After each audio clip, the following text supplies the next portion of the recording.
Buenas noches. Tengo a gusto hablar en cuanto a la audiencia oral para ofrecimiento de prueba, la cual es regulada en el artículo 343 de nuestro Código Procesal Penal, la cual establece que al tercer día de declarar la apertura a juicio se llevará a cabo la audiencia de ofrecimiento de prueba ante un juez de primera instancia que controla la investigación. Recordemos que el juez de primera instancia ha tenido el control del expediente de la causa penal desde el momento en que se liga proceso a una persona hasta el momento de la etapa intermedia en la que se decide enviar a juicio oral y público. En esta audiencia, pues en realidad el juez ya no tiene el control del expediente, pues lo que él realmente hace es establecer cuáles son esos elementos probatorios que se van a diligenciar posteriormente en el juicio oral y público. Algo que a mí me llama la atención realmente es pues la discusión que se ha tenido de parte de algunas personas que litigan y de algunos autores, puesto a que el artículo 343 de nuestro Código Procesal Penal debe de ser reformado, puesto que el juez que controla el caso o el juez que ha estado controlando la causa, pues señala cuáles son los medios de prueba que se van a diligenciar en el juicio oral y público.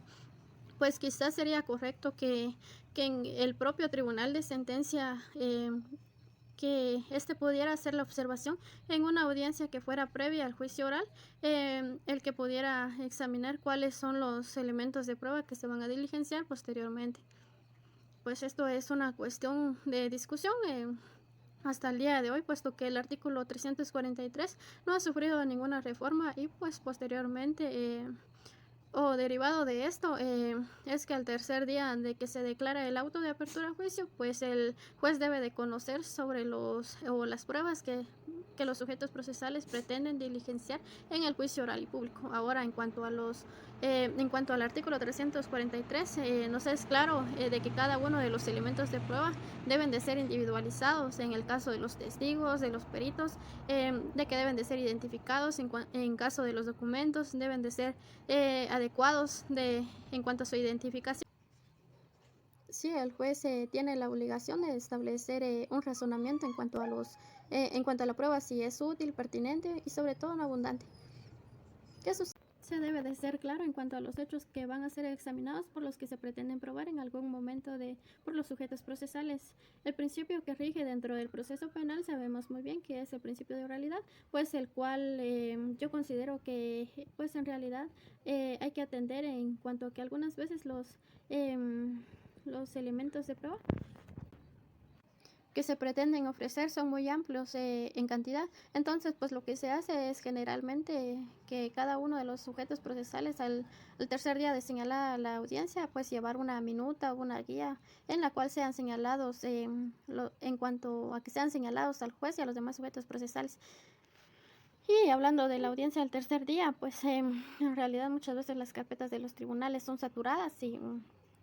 yo consideraría que ante esto pues hay que acudirse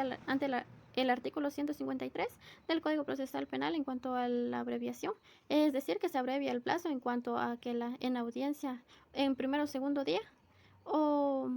o que la audiencia sea posterior a la otra. Las pruebas que se presentan van de conformidad con el artículo 182 del Código Procesal Penal, la cual establece la libertad de la prueba en cuanto a que los sujetos procesales puedan ofrecer cantidad de pruebas que consideren necesarias para sustentar la teoría del caso y la legítima pretensión pues que se tiene al momento de establecer en el Código Procesal, como lo es la teoría del caso. Generalmente la prueba tiene algunos requisitos como lo son una prueba legal pertinente o abundante. Útil para el proceso, pertinente, legal sobre todo, pero algo fundamental y que con lo que hay que tener cuidado es con lo que sea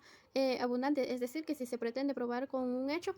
por ejemplo, en caso de un testigo, por ejemplo, 2 testigos por cada uno de los hechos es suficientes, pues hay una cuestión que se tendría que discutir en la audiencia y que queda a cargo del juez.